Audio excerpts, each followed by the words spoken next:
समस्त को मोर नमस्कार। ओम नमः शिवाय। दिन समस्त मंगलमय हो। आज मु मोर मॉर्निंग रूटीन टिके शेयर करी। मु राति भिजा रखाई पान मधुरी मेथी और जीरा पानी को टिके गरम कर सका उठले पीए, देन एक्सरसाइज करे, देन गाधाए, तापर पूजा करे, तापर ब्रेकफास्ट खाए और तापर पढ़ा बसी जाए। मु तो जहाँ टिके मिनी ब्लॉग शेयर करुँची से प्राय मंदिर और पूजा पाठ करिया विषय कही, किंतु केबे मो पाठपढ़ा रूटीन विषय कही नहीं। आज भाविली टिके मो पाठपढ़ा रूटीन विषय कहबी। एक्चुअली मु ओपीएससी यूपीएससी प्रिपेयर हुए। लास्ट ईयर मोर ग्रेजुएशन सरला और मु लास्ट ईयर ठू एब पर्यंत ओपीएससी यूपीएससी प्रिपेयर होउची। आ मोर ऑप्शनल होउची ज्योग्राफी। आपण मैंने भी मत आशीर्वाद करूँ, ढेर सारा आशीर्वाद करूँ, जमी फास्ट अटेम्प्ट ही मुझे क्लीयर करें। मोर फास्ट अटेम्प्ट 2027 ही रहा ही मोर प्रिपेरेसन स्टार्ट कर देइछि।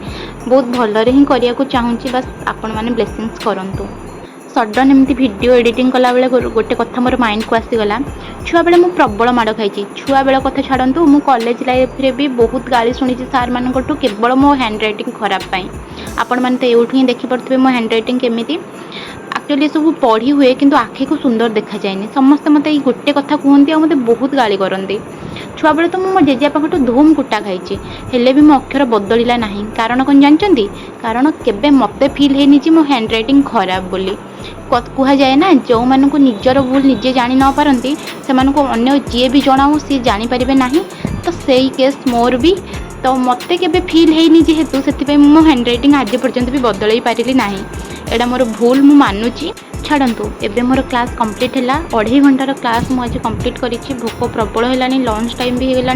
आ मो मिल भाई भी मत खाଇବା दे सारे। सालाडटा मु बन बाकी भात डाली पोटल आलू तरकारी आलू भर्ता पांपड़ आ सालाड एतिकी आज मोर लंच।